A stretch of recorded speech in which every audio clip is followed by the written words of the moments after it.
Jehova thina sizawusenza ngomfanekiso wakho. Wathi uNkulunkulu wethu onamandla simelele ukuba sikufuze. uNkulunkulu wethu onamandla siphathelele ilizwi. uNkulunkulu wethu onamandla Jehova siyabonga ukuthi thina sibizwa ngabantwana bakho. Siyabonga uNkulunkulu wethu onamandla ubuso ngaka. Siyabonga Jehova ukuthi izwi lakho uNkulunkulu wethu onamandla lisiqinisekisiso sokuthi wena ukhona futhi uyaphila.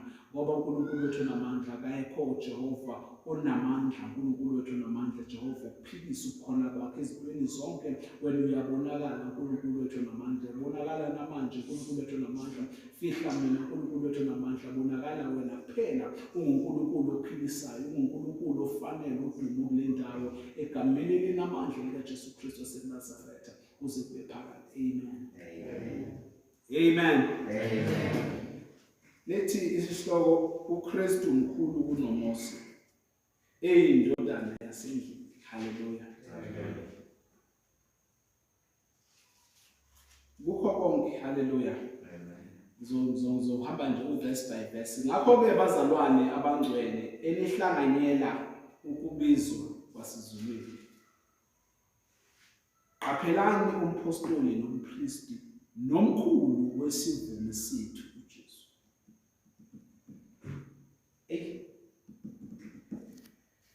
iBhayibheli lithi le nkonzo esikuyo akusinkonzo yomuntu. Kodwa sonke sibizwa ngezindlela ezingafani. Futhi sibizwa siseyindaweni ebezingafani. Kodwa kubalulekile ukuthi sonke sibizelwa kwinkonzo yasezulwini. Hallelujah. Must understand that the thing kwesinye isikhathi I think kumele isithobe even that revelation iyodwa ukuthi akuthatha umuntu okwabantu ukuthi uNkulunkulu maye babiza abafundi bakhe oPetro ethi yebo ningabadwebi kodwa manje senizonenza abadwebi babantu. Umdwebi uyakhetha ukuyophosa inethi. Kodwa ukungena kwefish enethini akukona ngokuthanda komdwebi.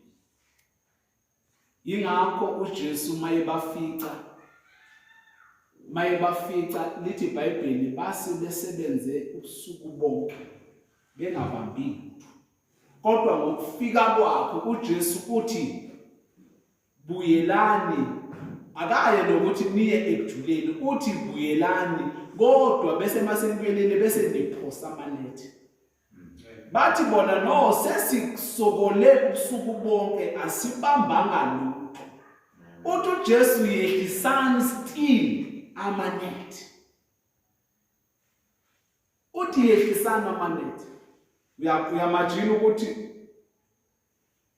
it's one thing ukuthi usufukuzile ubusuku bonke but athi uJesu no yehlisa still inethi. La kade ufukuza khona. I-difference ukuthi bosafukuza wena uwedwa but engashiyo yena. Kodwa mase kusho yena lithi iBhayibheli babamba ofishi ngalendlela yokuthi amanethi ayefuna ukudabuka nokusindwa kwawo. La bethiwa khona akunalutho. Ukubizwa komuntu ebizwa nguNkulunkulu akubona ngokuthanda komuntu. Hallelujah. Kodwa kungokuhlelo kaNkulunkulu. Bese athi umbhali umpostoli qaphelani, be warned. Be warned.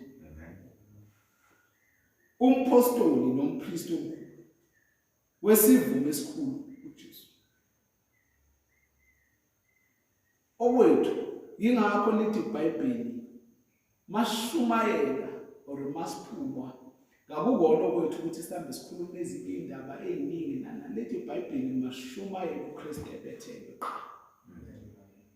Ngoba uKristu uthi mina ezami izimvu ngiyazazi. Futhi I am sure ukuthi nazo ziyangazi. Ngazigcini ngokungazi kuphela, but uthi ngisho izwi lami ziyalazi.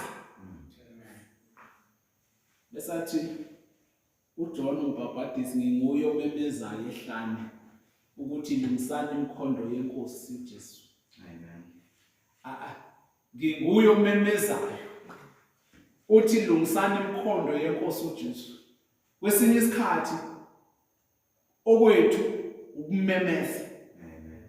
But ukuthi uNkulunkulu mayisefikile ukulondeka nokubizwa komuntu ingakho kwesinye isikhathi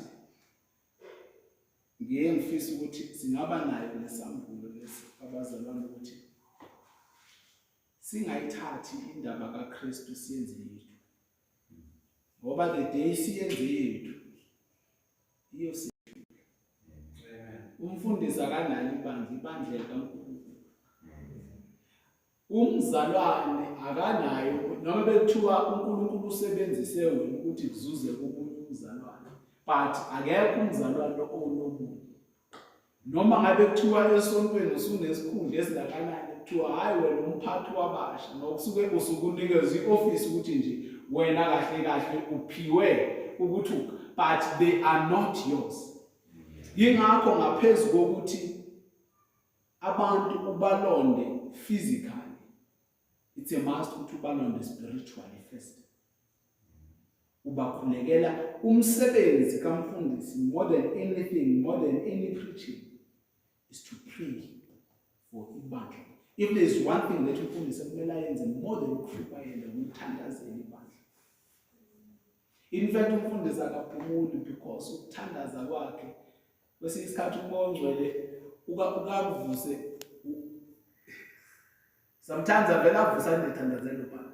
You don't know what's happening, you can't confirm, but umoya ongcwele knows. So ikahle you can't be sleeping bengazathi nje kuyinjwayelo. Hallelujah. So siyathandaza ukuthi bazalwane nangazo izinkonzo zangoLwesibili kanje. Hallelujah. More than anything suke kungasizona izinkonzo zokuthi Sunday isuke ikhona inkonzo yokuthi above everything uNkulunkulu laba ababizile ngalelo langa masibizi altar call abasale sebesindiswa, but more than anything inkonzo zaphana neviki ukukhulekela umsebenzi kaNkulunkulu, ukukhulekela ibandla more than anything. Hallelujah. Owayethembeka kuyena owambisayo njengoMose naye wayenjalo endlini yakhe yonke. Bazalwane, more than anything, ezinye izinto mhlambe singahlala uNkulunkulu singamazi ngazo. Sometimes singahlala singamazi ngamandla. Sometimes singahlala singamazi ngokuthi uyasithinta usenzele ummangaliso. Kodwa kukhona into esimazi ngayo esingamngabazi ngayo eyokuthi uNkulunkulu uthembekile. God is faithful, bazalwane. UJesu yabona makuthiwa khona lokuhlabelela noma zonke izinto ziguquka noma izinto zijika zonke, kodwa yena ume njalo. Hallelujah. Yabona makuthiwa he's the same today, yesterday, today and forevermore. Ezinye zezinto ayisibayekele bazalwane sibuye ukuthembeka bazalwane. It's one thing whereby uNkulunkulu uthembeka ngisho thina sesingasathembeki kuhle. Yabona kukho konke uNkulunkulu, it was not up to us as men ukuthi adele his son. Kwakuthembeka kwakhe kithi thina ngisho sesingasafani. It takes one thing when usiza umuntu just because they deserve your help, or mhlawumbe nawe once bake bakusiza. It's one thing umuntu azothembeka kuwe when literally they had no reason to. They had no reason to. Yingakho athi uJesu into esinqoba ngayo ezitheni zethu athi kwashiwo emandulo ukuthi isitha sakho isona leso, kodwa uthi nithi mina isitha sakho sithandazeke, futhi ngisho sifika sizocela usizo sisize. Angeke ke ngisho ukuthi lokho kufanisa ngani, ukuthi lokho kuba njengelahle kuye. Ikahle kahle ukulapha abantu kwesinye isikhathi uthatha lokho. Haleluya. Ngokuba lowo kwathiwa ufanele inkazimulo enkulu kunoMose, njengalokhu oyakhile indlu unodumo olukhulu kunendlu. Siyafunda abazalwane namhlanje asishumayele, we just study. I think we touched on it on Sunday. Bazalwane, the reason why uJesu sithi mkhulu, because number one, kumele si understand ukuthi konke kwadalwa ngaye, konke kwadalelwa yena, konke bazalwane. Yingakho akusho ngegunya ukuthi akekho oza kuBaba ngaphandle kwakho. Athi mina ngikukhanya neqiniso nendlela. Athi akekho oza kuBaba ngaphandle. Ingoba vele kwaseqinini konke kwakudalwe nguye, konke kwakudalelwe yena. Yonke into, without him bazalwane akukho okudaliweyo ngaphandle kwakhe. Lize lithi iBhayibheli uyizibulo, ngisho makukhulunywa ngamazibulo uyizibulo. Makukhulunywa ngabokuqala ngiyakhohlwa the word abavuka ekufeni, ungowokuqala abavuka ekufeni, uyilibo labokuqala. Nathi ukuze siyovuka, asiyukuvuka ngoba nakho sinamandla okuvuka, siyovuka ngoba naye wavuka. Amen. Banthiwa akazange avuke nathi bese esikwazi. Yingakho athi njengoba nami ngiliqobile lelizwe ngahlula.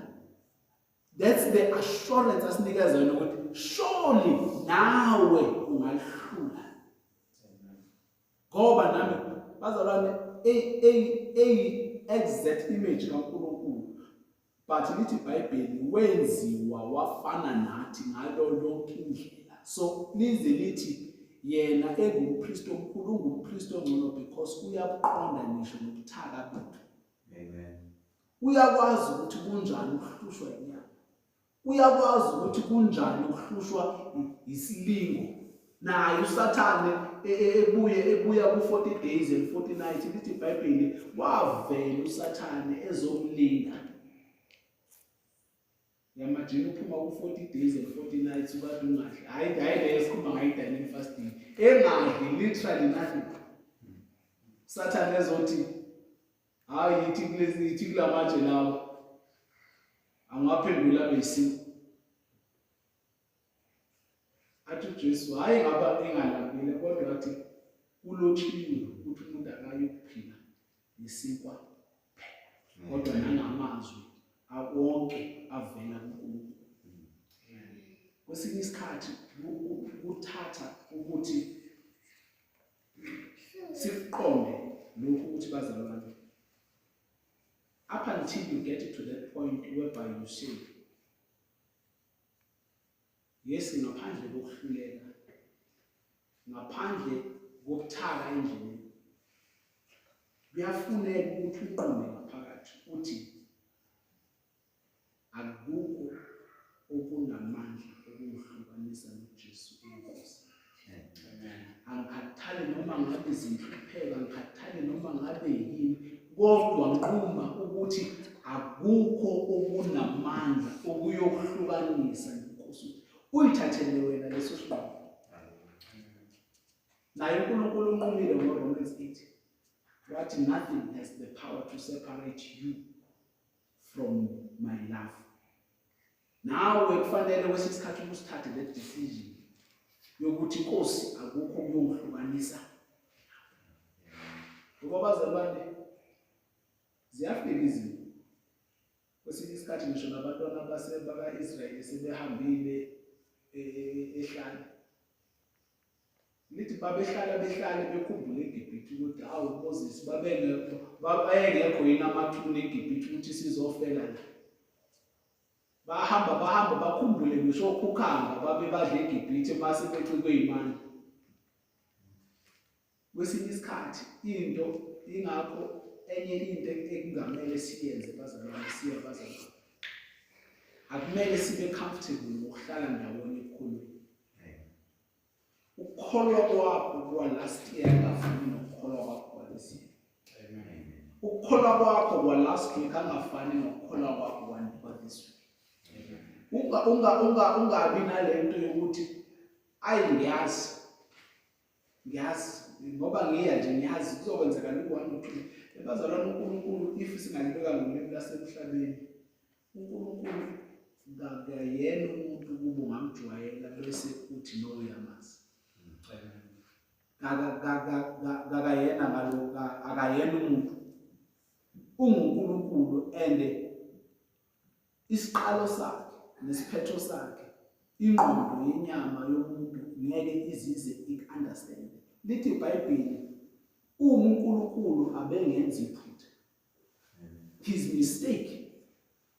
Lithi iBhayibheli akukho ukuhlakanipha komuntu esingaqala sikulinganise ngisho nemistake kaNkulunkulu. It means the mistake kaNkulunkulu is far more intelligent than i-brilliance yomuntu. That must tell you ukuthi uNkulunkulu ukujula nokubanzi bakhe akekho owaziyo ngaphandle kukaJesu Kristu. Hallelujah. Amen. Lithi uMose kambe wayethembekile endlini yakhe yonke njengenceku kuze kube ngubufakazi balokho ebekuza kukhulunywa.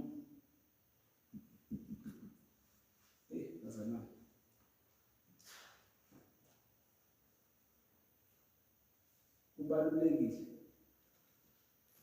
khona linye iculo lalethi angazi ukuthi lithini lami lithi angazi kuyothini uyofakaza ngami into kanjalo kuyofakazwa ngami kuthiweni angilazi lisho njalo kodwa khona nje lisho kanjalo mangishiya lo mhlaba niyofakaza ngami. Because it's important the legacy we leave behind, especially not the legacy in terms of izinto material sometimes, but the legacy in terms of ukuhamba noNkulunkulu. Ukuhamba noNkulunkulu akusho ukuthi uzoba perfect indlela yonke, but kusho ukuthi uyabona mayethu uJesu ofuna ukungilandela akazidele qala bese athatha isiphambano sakhe. Kwayena uJesu ebheke entabeni yaseGolgotha lithi wayehamba indlela noma esithwele isiphambano kodwa wayengasithwele esisigora lithi wayehamba ewa naso aphinda avuke kube khona abafuna ukumthwalela but aphinda abuyele futhi ayosithwala. Negospel exactly kanjalo ukuba sekuthela ukuthi ngizobambelela kuze kube sekugcina. My friend, mawenze njalo ushiya umlando omuhle. Mawenze njalo ushiya umlando omuhle. Yingakho uyothi mawuhamba uwashe lamagama with boldness la washiwe uPaul ukuthi ngikulwile ukulwa okuhle. Hayi ukuthi uNkulunkulu ngimdumise kahle, uthi ngikulwile ukulwa okuhle. It means kunezinto ebesifike endleleni zifike zithi mphike uJesu athi angikwazi. Kunezinto ebeyifika endleleni zifuna ukuzothatha ukukholwa kwakhe alingisa uDavide athi Nkosi konke kungangibuka kodwa mangingabukwa umoya wakho. Ungathatha konke Nkosi but not your spirit. Bese uthi ngikulo ukulwa okuhle. NoJesu Kristu bazalwane lithi iBhayibheli wathobeka but akagcinanga ngokuthobeka nje phela lithi wathobeka kwaze kwasekufeni. Engenacala lithi wathula ngisho sebemkhafulela sebemthuka besho konke lithi kodwa wathobeka kwaze kwasekufeni. Into emenza ukuthi friend mhlawumbe ngokuphendula nje kayawani mhlawumbe ngabe history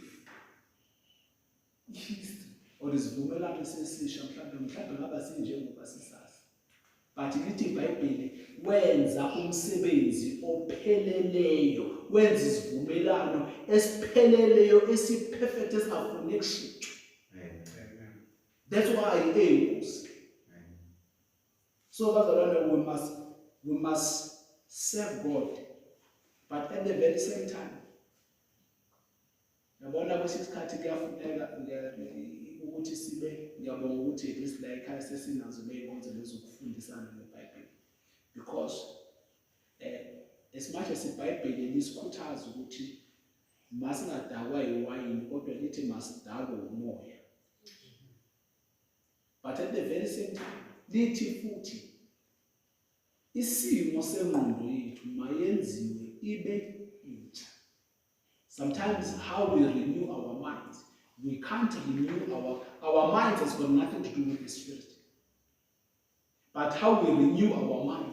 Ingakho lithi iBhayibheli lithi iBhayibheli lapha uncwadi yaJoshua, le ncwadi ngilobela yona ukuba mayingasuki emlomweni wenu, lithi nibodlinza ngayo ubusuku nemini. Let me tell you a secret sometimes. One thing eyangenza na understand the Bible very fast. Ngoba khona mawungathi hayi ngabe ngikhuluma iphutha bazalwane ngisepulpit ngifuna ukukhuluma manje. Mangathi kwesinye isikhathi uzoba naso lestamina sokuthi ufunde wonke uMateyu, umfunde kuphela. Mina ngiyazazi ukuthi kwesinye isikhathi ukufunda njani angiphiwanga angikho good angipracticeanga kangaka. But if there's one thing in life, into that I have, it's the ability to listen. So kwesinye isikhathi ngike ngilifake i-audio Bible. Mawunalo iBhayibheli but ukulifunda le Bible elino-audio ngemuva. Bese uthi nje noma ngihlalele istory sika Daniel. It's like ulalele babexoxa, it's like ulalele somebody exoxela so that you will get the exact. It's one thing I think brother ngikhulumile naye. It's different bazalwane mazobuka ama-videos ku YouTube. Because sometimes lezo kuba nemikhandela nezinto ezimayinisiwe so that at least movie will be made interesting. But mawuzolalela i-audio Bible because abashintshi but it's just that ukuthi esikhona ukuthi ufunde wena kuba khona ukufundelayo nje lokuxoxela verse by verse so that at least ugcine understand kwesinye isikhathi la khona realize nezinye izinto on the very same story but uthi mawusulalela iBhayibheli kwi-audio ulalele liveze ezinye zezinto that wena you were not aware of. So i-audio ike ngisizeke mina ngisho kwesinye isikhathi uthola ukuthi ngihamba emotweni kwesinye isikhathi ubona nje ukuthi noma kuthiwa ngiyabona ukuthi angeke ngize ngikwazi ukuthi ngivule iBhayibheli ngifunde nani, but ngithatha ama-headset mhlawumbe bese ngivule i-audio ngikwazi ukuthi bese ngiyalalela. Hallelujah. Amen. So kubalulekile bazalwane ukuthi we must have strategies eyokuthi how do we meditate from the word of God. Sidlinza kanjani ngezwi laNkulunkulu ubusuku nemini. Hallelujah. Kwesinye isikhathi ngishongele, kwesinye isikhathi ngiyayivula ifoni, ngilivule iBhayibheli and I just listen. Hallelujah. And sometimes iba mnandi ngoba nje sizoba nge-internet nathi ngokuhamba kwesikhathi uyi-transport, haleluya.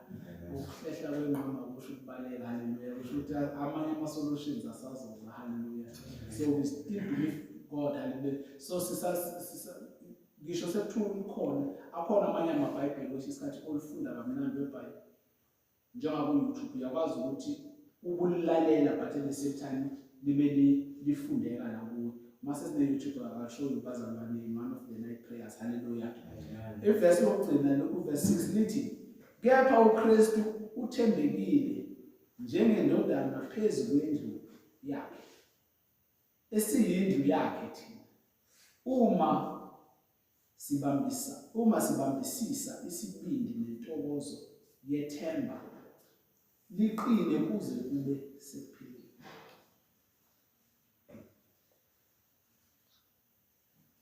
Indaba yegospel-ke le akusiyimi engisho nje bazalwana, haleluya. Lithi uma sibambisisa isibindi, it's the opposite of uvalo. Lithi iBhayibheli thina siphiwanga umoya wokwesaba. So lithi kwesinye isikhathi ukuze sihambe kule ndlela siyafuneka isibindi bazalwane. Uma ngesibindi kwesinye isikhathi kusho ukuthi khona into ozoyikhuluma, ukukhulume ngoKristu la kuthiwa kukhulunywa ngaye khona. Uke kukhulunywe ngaye, uphikise into lapho ubona ukuthi nali igama lenkosi yangihlambalazo, bese wena uyalivikela uthi kakubona lokho. Ukuba nesibindi bazalwane siphathe emkhaseni of gospel. Nokushumayela nje uhambe uyoshumayeza abantu endleleni, hayi awuvesana ukwenza nje lokho ngoba nakho thatha isibindi. So on this gospel of ours bazalwane, kuyadingakala endleleni ukuthi sibe isibindi.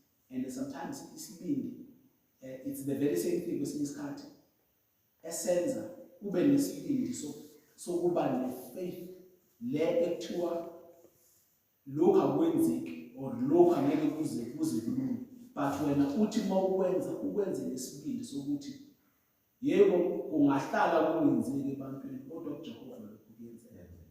Haleluya.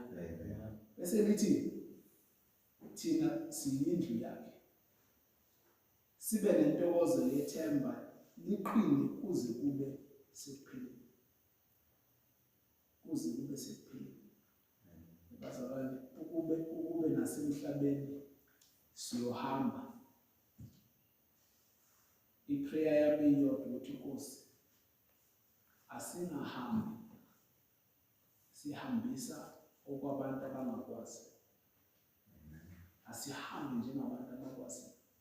Kufanele ngisho nasendleleni zithi izinto zifika zibabuhlungu, zikhalisa, zilimaza, but ngithi kunomehluko ukukhala komzalwane nokukhala komuntu ongakholwa.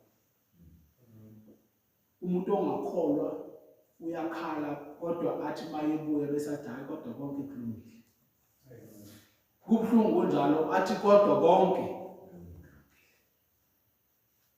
Hayi umuntu ongakholwa othi Nkosi senzoba yini. Hayi, khala komuntu ongakholwa. Umuntu ongakhala bese athi hayi kodwa futhi kuzodlula. Athi hayi kodwa yes kubuhlungu kanje kodwa iNkosi ikhona futhi inamandla futhi iyabona. La kuthiwa khona akuhlekeki. Umbone yena ethi ebhekane nesimo athi hayi kodwa konke kulungile. Ukukhala komuntu onethemba. Nokuhamba komuntu kanjalo onethemba akuhluke kunokuhamba komuntu ongenathemba. Ake wayisho my father nendaba ukuthi khona abantu abasaba ukufa. Usaba umuntu into engena choice ukuthi vele izokwenzeka. At some point whether we like it or not. Izokwenzeka. It's there.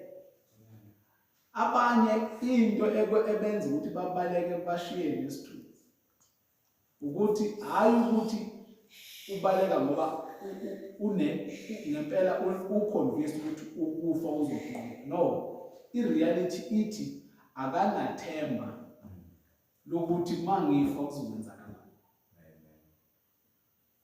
Kanti kwesinye isikhathi mase kukuficile mina ngihlezi ngithi Nkosi yami, mina komele ngikubuke ngqondo. No, ngithi hawu Nkosi ngiyabonga ngoba indaba yami ayikuphelele kufi.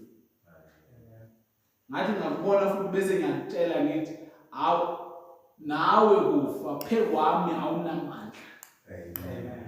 Awunamandla. Uyithuluzi nje lokuthi ngisuke kulomhlaba ngiye kumhlaba olandelayo ngoba lithi iBhayibheli vele nedokode ngelinye ilanga lizokuzwa. Kodwa lisho ukuthi thina siyofa. Lithi nje siyoshintsha isembatho. Siyoshintsha isembatho senyama sithathe isembatho sikamoya. Abanye basaba ngisho leso sembatho sikamoya ngoba bazi ukuthi bayahamba la enyameni hayi futhi kuphelile. Hallelujah. So let us asimini isibindi bazalwane. Hallelujah. Asimini isibindi. I think I've spoken about it. Hallelujah. Ukuthi this year we need more prayer warriors more than anything. I bazalwane, no, we're not there yet. I'll tell you. Ekuthandazeni? Hayi bazalwane 10 minutes sasemude. Ngiyasaba bangelinye ilanga ukuthi kusazobe kube khona lokuthi siya ku 3 hours just of prayer. Just of prayer. Bazalwane sisasokolesa 10 minutes. 10 minutes. Uyathandaza omunye uyazi ukuthi akaphela 5 minutes. Hayi uyamuzwa ukuthi hayi akasazi ukuthi impela uyathandaza thini. Hallelujah. So but bazalwane we need to go deeper because umthandazo iprinciple yakhona it's the same thing as a principle eyemali. You don't pray for money, but in money you apply the principle. It's Bible, you give and it shall be given back to you. Multiplied, shaken together, pressed together according to the measure of your faith. Imali, that's how it works. That's why we're discussing about neinkolo ezahlukile. But just because by exercising principle yokunikela ubathole benemali ukuthi thina kodwa sikholwa but asinamali udlula bona because thina i-principle yethu asikayi understand the principle of having money ukuthi i-principle ithi you must give. Then it shall be given back to you. It is isandla isiphayo isona esibusisiwe. Hallelujah. It's the same thing when it comes to the power of the church. The power of the church. Akusikho ukuthi umfundisi uyashumayela. Yey umfundisi unezambulo. Kwesinye isikhathi my friend you can move as a pastor in ube there. But mawuthi uza ebandleni yey uvele kube ngathi ugqoke. The principle of the effective church, because umfundisi eyi-one, I'm not saying it's impossible, but uthatha naye ukuthi ngempela asuka evuleni ngempela uma yena by himself ezokwenza ukuthi i-environment yonke ikwazi ukuyishintsha. Ehlisa ukukhona kwaNkulunkulu. Ukukhona kwaNkulunkulu behla. Yingakho uMoses mayethi uNkulunkulu ngizokwehla ngihlangane no-Israyeli ngikhulume naye mina direct. Kodwa uNkulunkulu into yokuqala ishoyo uthi Moses hamba utshele u-Israyeli azingcwalise. Azingcwalise. It means consecrating. It means who is the consecration? First you need to separate yourself from abantu. You need to be in an isolation. As a church, they needed to spend days praying. bethandazela beconfessa zonke izono zabo, becela into ethelelo, bephenduka ezonweni zabo nakho konke ukwenza kwabo, belokhu beyiklenza, then only then the presence of God can come. Amen. It's the same thing when it comes to the church. We need to have that understanding of it.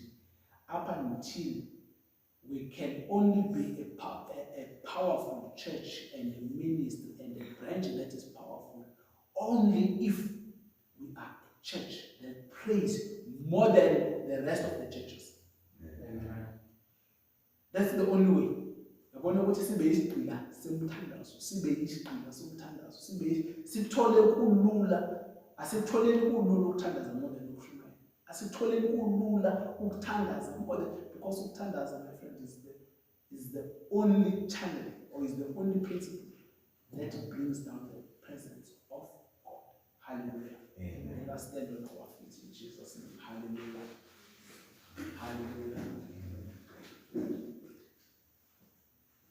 Let us lift our hands to heaven. Hallelujah. Father, we thank you for the reading of your word. We thank you, Father, uNkulunkulu wethu namandla, Jehova. Le ncwadi uNkulunkulu wethu namandla nomthetho wayo, Jehova, mawungasuki uNkulunkulu wethu namandla ezindleleni zomlomo wethu. Wathi Baba wethu ongcwele masidlinze ngayo usuku nemini. Wathi uNkulunkulu wethu namandla konke, Jehova, esicelayo uNkulunkulu wethu namandla nesikufisayo, masicele sikholwe egameni likaJesu Kristu uNkulunkulu wethu namandla. Wena Jehova uyakusenzela uNkulunkulu wethu namandla. Wathi noma ngabe yini esicelayo sikholwa, Baba wethu namandla, siyacela uNkulunkulu wethu ongcwele, siphe umoya uNkulunkulu wethu namandla wokuhlala ekukhulekweni, ngoba uthe Jehova thina sifanele ukuthandaza singayeki uNkulunkulu wethu namandla. Uthe Jehova masikhuleke ngezikhathi zonke. uNkulunkulu wethu ongcwele, siyakhuleka Jehova namandla kuba uNkulunkulu wethu namandla, umoya uNkulunkulu wethu namandla wokuthanda umkhuleko, Baba wethu namandla, mawusembathe uNkulunkulu wethu namandla, mawuhlale kithi Jehova, sikuthandaze wena wedwa, sihlale ebukhoneni bakho wena wedwa uNkulunkulu wethu namandla, inkazimulo yakho uNkulunkulu wethu namandla izungeze ngemuva nangaphambili, nanxa zonke uNkulunkulu wethu namandla nalapho esihamba khona, inkazimulo yakho Jehova makube ngiyo uNkulunkulu wethu namandla, evula iminyango Jehova ethiwa izuvuleka, nevala iminyango uNkulunkulu wethu namandla omunye umuntu ongeba nayo amandla ukuvula. Baba wethu ongcwele, siyakholwa egameni likaJesu Kristu waseNazaretha ukuba lakho izwi liphumeli iza. Wena uNkulunkulu wethu namandla unenjongo. Jesu Kristu siphakamisa wena njengenkosi, njengeliko labaphilayo. Siyakubonga uNkulunkulu wethu namandla ukuba wena wasenzela umusa, wasenzela isihawu uNkulunkulu wethu namandla, wasithanda kangaka uNkulunkulu wethu namandla nakuba sasingafanele. Siyabonga uNkulunkulu wethu namandla ukuba Jehova izintweni zonke uNkulunkulu wethu namandla thina usenzile ngomfanekiso wakho. uNkulunkulu wethu namandla wasilondoloza Baba wethu namandla, wasizuzela kuwe ngomusa wakho uNkulunkulu wethu namandla. Siyabonga Jesu Kristu ukuthi namanje sihlangene kule ndawo, kakukona ukuthanda kwethu nokuhlakanipha kwethu, kodwa kungumusa ovela kuwena uNkulunkulu wethu ongcwele. Siyabonga Jehova ukuba konke uNkulunkulu wethu namandla, konke Jehova siyaba ukho kufihliwe kuwena uNkulunkulu wethu namandla. Sikhulekela ukuba Jehova isitha uNkulunkulu wethu namandla masingabi uNkulunkulu wethu namandla nendawo empilweni zethu. Sithi uNkulunkulu wethu namandla masihlale emandleni akho, masihlale ebukhoneni bakho uNkulunkulu wethu namandla, ngoba uthe wena Jehova masingakhathazeki ngalutho uNkulunkulu wethu namandla, kodwa kukho konke izicelo zethu mazaziwe ngomkhuleko nangokunxusa uNkulunkulu wethu namandla. Siyacela Jehova, siyibandla lakho, Spirit of Christ Ministries Newcastle branch, my Father, masihlale uNkulunkulu wethu namandla ebukhoneni bakho, sihlale ngezikhathi zonke sikhuleke egameni likaJesu Kristu waseNazaretha. uNkulunkulu wethu namandla ukuthi ugcobo Jehova ohleli uNkulunkulu wethu namandla Jehova kubaba wethu uNkulunkulu wethu namandla. We pray ukuthi uNkulunkulu wethu namandla, Father, let it fill this place, let it move uNkulunkulu wethu namandla in this place. Heavenly Father, siyathandaza Nkosi ukuba umoya ongcwele yena yedwa makasihole uNkulunkulu wethu namandla, ngoba uthe wena Jehova isikhathi sesifikile, isikhathi yiso lesi ukuba bonke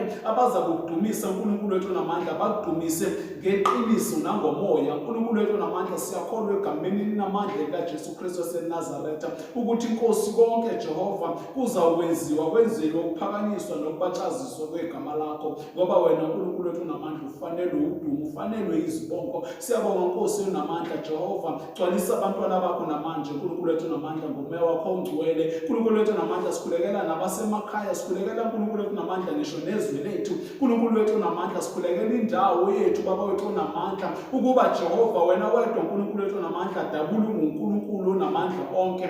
Wonke Nkulunkulu wethu namandla Jehova uthe wena Jehova ekuphatheni kwegama lika Jesu Kristu waseNazaretha amadolo onke ayawukhothama nolimi lonke liyavuma ukuba uJesu uyinkosi futhi uyabusa namanje thatha udumo lonke lokufanele ngelinye igama elinamandla likaJesu Kristu kuze kube phakade.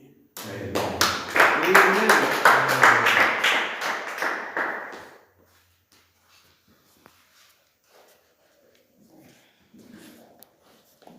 Hallelujah. Amen. Niyambingelela egameni lenkosi Jesu Kristu. Amen. Amen.